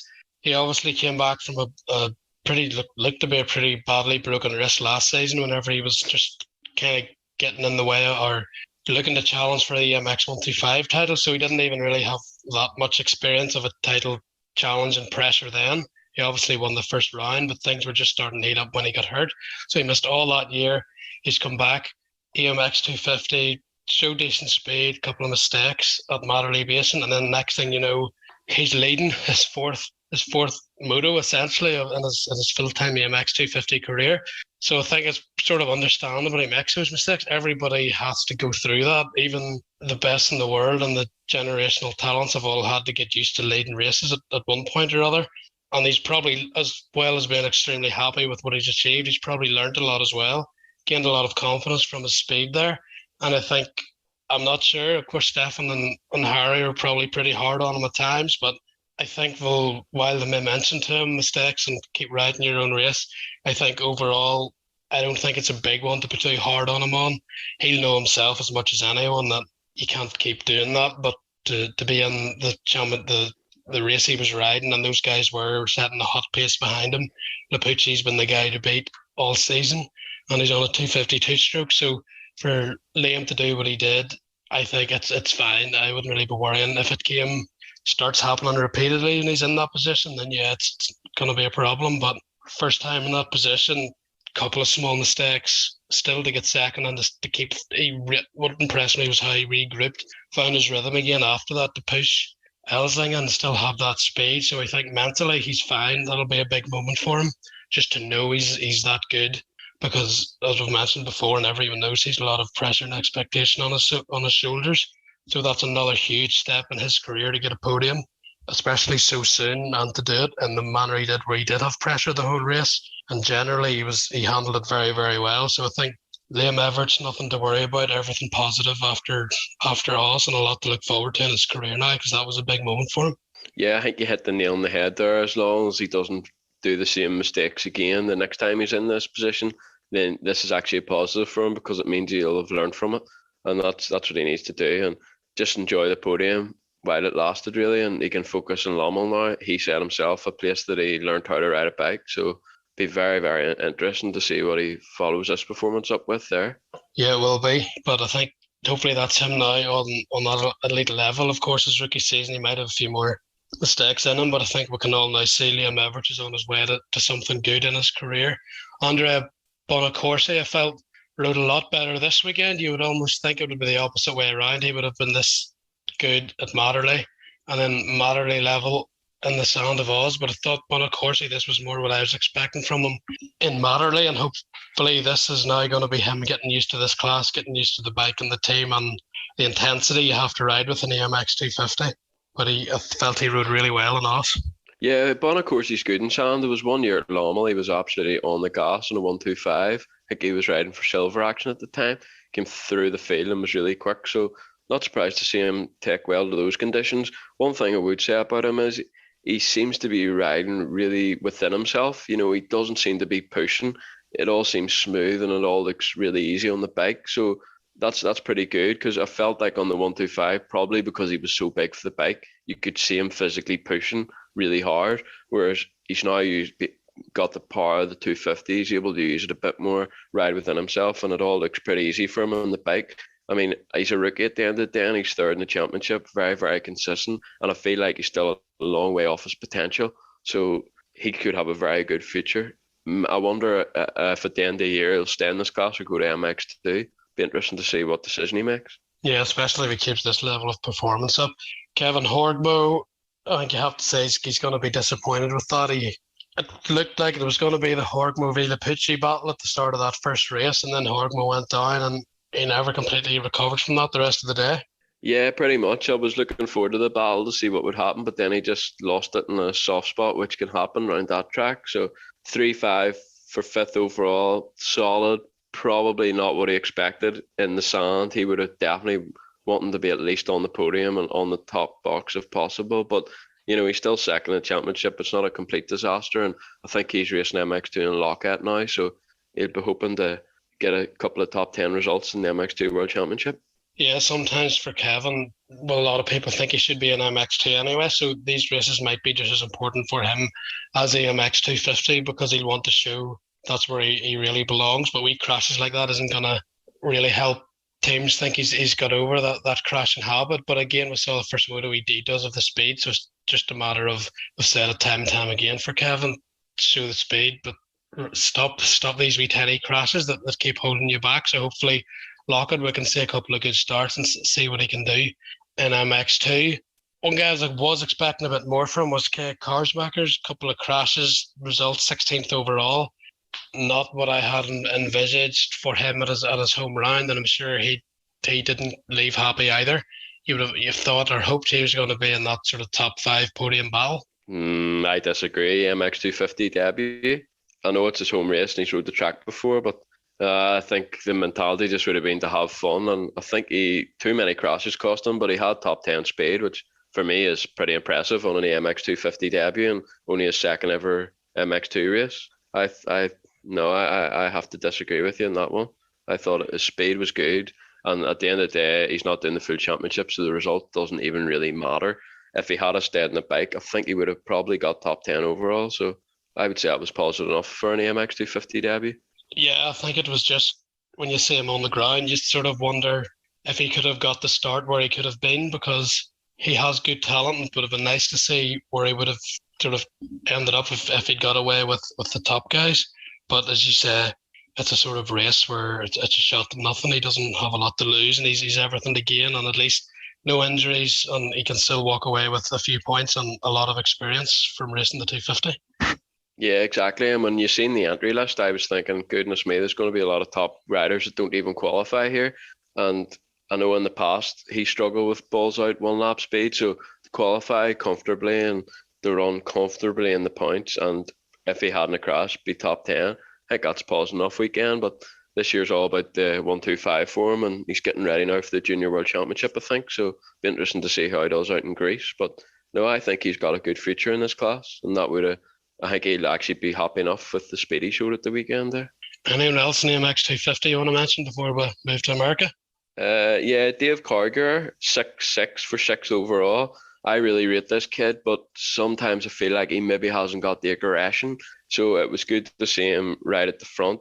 And 6'6", I don't think too many people maybe would have expected that from him. So good weekend for him. And Iago Martinez as well. Sand is definitely not his forte. So to go 8-8 and 7th overall, I would near say he's the most improved rider in the MX250 Championship this year. Really impressed with him so far this season. Yeah, he was 7th in the championship. He was impressive. I wasn't expecting him to be that good in the sand. But as you say, this class, it is very competitive. But you've always got these riders like him that are taking these steps forward because they're so young and they can make improvements quite quickly. So it's great to see his all-round ability coming to the fore. Looks like he's going to be a consistent contender now in this championship, especially when he gets good starts. Yeah, it looks like it, and he's going to be a lot stronger in hardpack too. So he said after Matterley Basin, he's sure he can get a podium. I wouldn't question him now. I think he can get a podium before the end of the season if he keeps riding the way he is. Really, really impressive. Okay, on to America, and that seems a long time ago now, but it was some brilliant racing once again. And Dylan Ferrandis did the business pretty much, extended his lead, but Ken Roczen, he had to ride in pain after a first turn crash that I actually thought he was badly hurt. He didn't really move for a while, and with Roczen's injury history, you were starting to feel pretty bad for him, but thankfully he was able to hobble off. And then I certainly wasn't expecting him to dominate that second moto with the way he hobbled off the first moto. Pretty good start from not the best big gate pick, obviously, but he used those first 2 laps just to blitz everyone past Justin Barcia, who nobody could pass in the first moto, and then he was just gone. Only Barcia could hang with him, and he done a pretty good salvage job in the championship of what could have been a very, very bad day. Absolutely. After the first corner of the first moto and seeing him line up for the second moto, you were sort of thinking if he gets top 10 here and it just hangs in there, it'll be going rightly. But nope, none of that there. He just pinned it, and you wouldn't even thought he was riding in pain. Pretty much dominated. Really, really, really, really impressive. The only thing is, though, with that first moto DNF, things are looking pretty for Dylan Ferrandis now with a 32 points gap at the halfway season. It's going to be difficult to catch him the way he's riding, really, really fast. Yeah, it looked like Ferrandis should have really won that first moto. Barcia just wouldn't give it in. He rode some wee bit like what Prado was doing in the second moto at Oss, except Barcia managed to hold on to the lead the whole way. Even when Ferrandis, you thought, had him, Barcia just brake jacked him or cut across him, and Ferrandis ultimately ended up second place. But under the circumstances, it was still a 22-point gain because of what happened to Roczen. Although Ferrandis obviously had his struggles in the second moto, I say only, although it was a great ride back under the circumstances, even to get 5th. But he gave a few points back to Roczen there, but overall he's taken more control of this championship. Even if it's a day Ferrandis would probably like over, he probably feels that first moto should have been his and he shouldn't have made the mistakes in the second moto, but it is what it is, and another podium and extending the championship lead.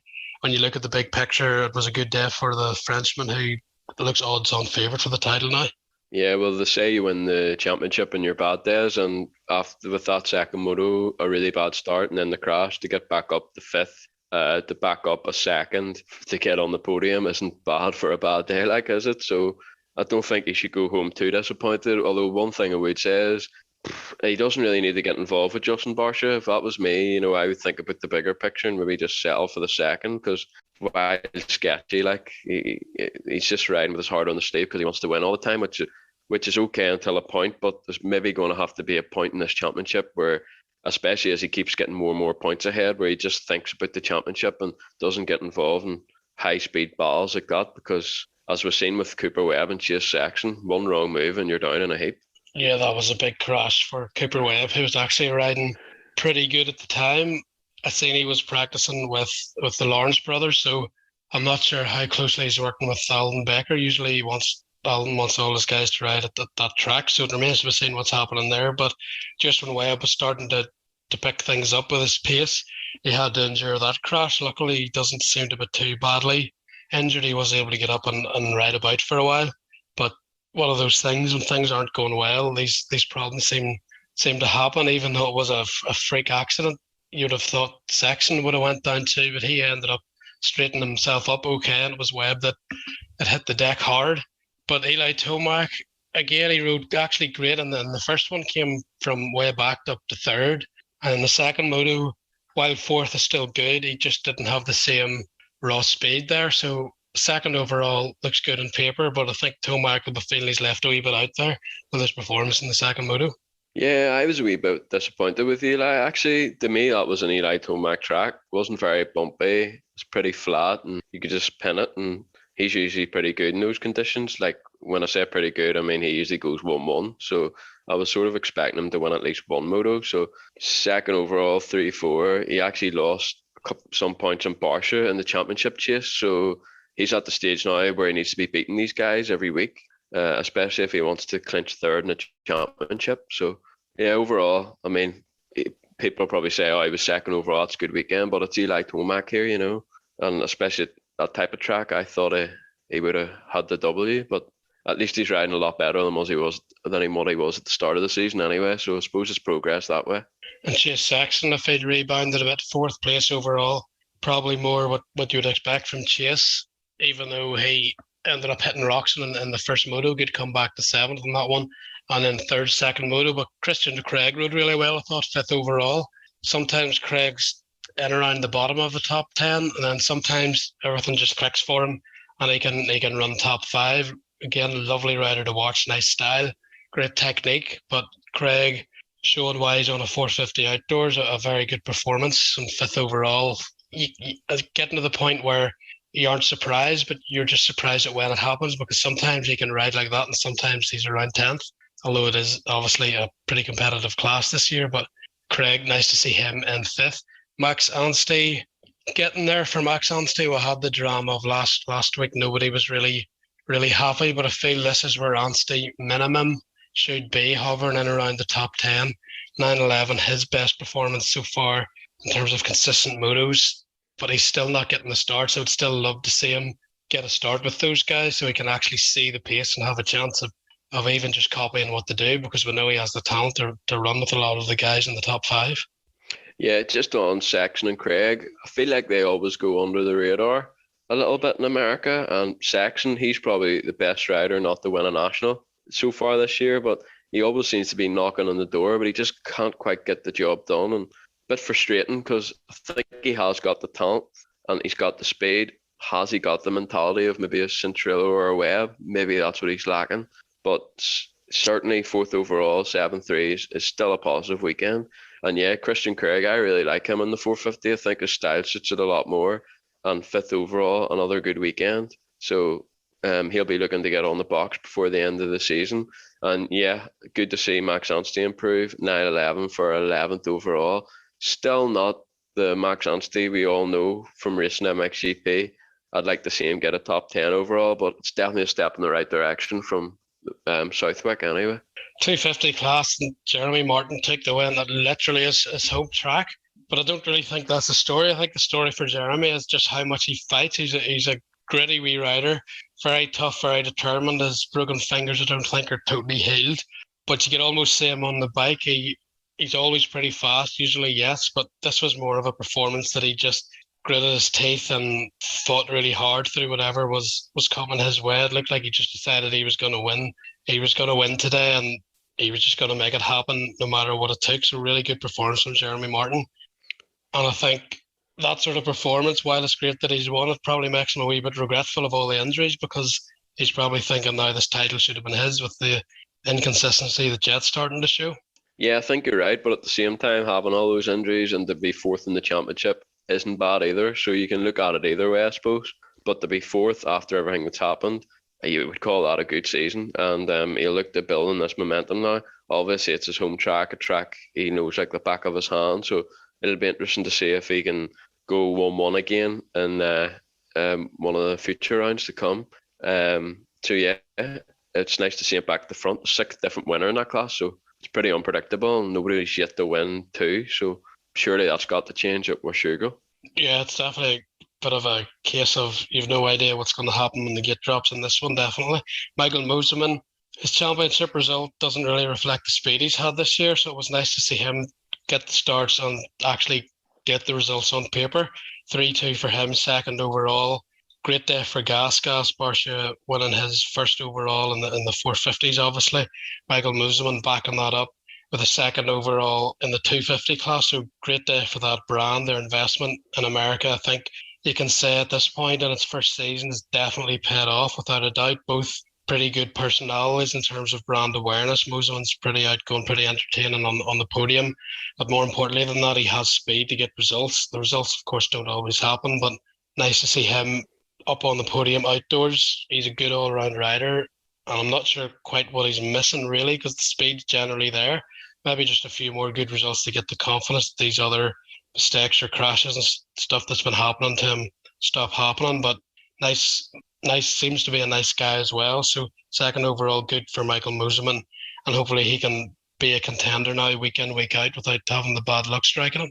Yeah, well, I think that's the result he needed. 10th in the championship at the halfway point in the season wouldn't have been what he was after. So he definitely needed this to kickstart his season, and he kickstarted in a really good way as well. Actually, it's with the likes of Cooper and the Lawrence brothers and Martin. It's not going to be easy to get 2nd overall, but he made it happen at the weekend there, 3-2, and he'll want to build on this and be a consistent top 5 rider in the second half of the season. Justin Cooper has the championship lead, but he was very clearly not happy with how he was actually riding at Millville. Definitely didn't feel like he put his best foot forward and rode to his potential. But at the same time, he came away with the red plate. He got good starts in a championship battle. If you don't feel you're riding your best, but you can still execute good starts and get on the podium, that's how to win it. In contrast, Jet Lawrence, you could argue he was riding faster than Justin Cooper, but ended up 4th, 2 bad starts. Just a really frustrating day for Jet Lawrence, and it was basically more of the same. Hunter Lawrence, maybe the starts weren't quite as bad, but then again his riding wasn't quite where he would want it to be. So frustration for the Lawrence boys, 4th and 5th overall. Both still in the championship hunt, Jet very much so, but they're going to have the Honda team, and mightn't even be the riders. The Honda team are going to have to get this bike sorted for the starts, because Star Racing Yamaha and Justin Cooper look like they're dialed in off the starts, and right now that's making the difference. It's not necessarily on-track speed, it's on-track position at the end of turn 1. Yeah, I can see why Justin Cooper wasn't overly happy with his riding. Deep down, he probably knows if Jet had got the starts, Jet probably beats him this weekend. But looking at it the same way, or from the other angle, you win the championships on your bad day.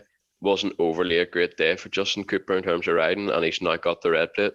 It just goes to show how important the starts are. Jet and even Hunter had disastrous starts, and if they're going to continue starting like that, I think you may as well give the title to Justin Cooper now, especially with his starts being the polar opposite. So I think that's what it's going to come down to. Even if Jet can get out the top 10, I think he still has the pace to come through and win. But, you know, from where he started the weekend, no chance, especially at that type of track. It was very fast, and it was hard to make the difference, especially early on in the moto. So that's probably why at the beginning he struggled a little bit more to come through than at the end. At the end, he was passing guys left, right, and centre as the bumps started to appear. So yeah, it'll be interesting to see. But definitely Cooper has the ascendancy, has the bit of an advantage now with getting out of the gate. 6 points in the championship. Hunter, you have to say, after the impressive performance at Southwick, needed to maybe assert more authority this weekend, and he didn't really do that with a 5-5. But again, starts need to be much better. Yeah, he was way too long behind Max Voland. Voland just wouldn't give him the room, and then Jet just came straight through and passed them both. So I'm sure the level of frustration inside Hunter in those moments were all-time high. And it's just those wee things. Sometimes Hunter, sometimes he can be too aggressive and go down, and sometimes like that he's maybe not aggressive in the moment. So those fine balances too are something that he needs to sort out along with the starts. But I think his riding was okay, although he wasn't totally happy with it. But he lost a lot of time behind Voland. So things like that just aren't helping, because I know, although they're teammates and brothers, he's in a title fight with Jet, and you can't have Jet coming from behind you, catching and passing you, and then passing Voland within a lap that has took you half a moto to get round. Yeah, Hunter was frustrating me in behind Voland. He seemed to follow him in a lot of the sections, and he wasn't using, okay, there was some places he was using different lines, but not everywhere. And as soon as Jet came, he was always using different lines, and that's why he was able to get the job done. Hunter usually is very aggressive, in my opinion, but at the weekend, he just wasn't aggressive enough. And maybe sometimes he is too aggressive, and maybe that's something that he's aware of, and maybe that's the reason for it. But yeah, you're right. He needs to find a better balance there. He should have passed Voland a lot quicker than he did, and it would have made life a lot easier. So big frustration there in that one, and Jet got the job done, no bother. And Austin Faulkner seen some light in a world of darkness in that second moto. 4th place, he got a good start. Of course, he wasn't the speed of the top guys, but at this point, I'm not sure even he expected to be, but he hung on well for 4th. And after a 17th in the first moto, that was much, much needed, because this was going from bad to worse for him outdoors, and finally a wee bit of light at the end of the tunnel. Yeah, it's nice to see him at the sharp end again. I think everyone knows he's got the talent to be there. And after getting the start, if he hadn't have been able to run at the front and stay there, that could have done his confidence, which is already rock bottom, even worse. So for him to get 4th is definitely, that should help his confidence. And it was also nice to remind everyone of the talents that he has, and hopefully he can build on this now. As bad as the season he is having, I mean, he's still 11th, so it's not a complete and utter shambles. Obviously, he belongs in the top 5, but with the way he's been riding, and the results, you would think maybe he'd even be further down than 11th in the championship. So hopefully he can build on this now and try and at least get into the top 10 in the championship and get as high up as he can, really. Yeah, as you say, I wasn't even sure he was going to be able to stay top 5 or potentially even top 10, even when I seen he had the good start. So if that had happened, as you mentioned, and he started dropping through the pack again with a good start, there isn't a lot of places to hide when you're out for Mitch Payton, and that happens. So confidence-wise, that could have been the final nail in the coffin for his outdoor season. But thankfully, obviously, he's a very talented rider, and when he gets the start, it's maybe easier for him because he can kind of kick into a faster pace. So to see him stay 4th and hang on and finally just get a wee bit of momentum going, hopefully we'll start to see Austin Faulkner climb out of this hole he's been in. But I think, Andy, that is it. I hope weekend's racing wrapped up, and we're looking forward now to Lockett and Washougal. Hard-packed track, so it's all going to be a wee bit different than it was this weekend, but that's the beauty of motocross. You have to be able to ride everything, and we'll reconvene probably similar time next week to discuss all the action that goes on there. Let's hope Jeffrey Herlings can ride, even if he has to ride in pain, to try and salvage a chance of this World Championship, because to see him lose another one because of injury when it wasn't his fault is going to be pretty hard to watch, to be honest. You just want to see everyone stay healthy and win it if they deserve to win it, and lose it if they don't deserve to win it. You don't like to see people go down with injuries, especially with the way Herling's career's been so far. That's it. Exactly that. Can't wait for another weekend of racing, and thanks for listening, guys. Yep, thanks for listening. Subscribe, follow, all that if you want to, and we'll speak to you again next week. Bye-bye, Andy. Thank you.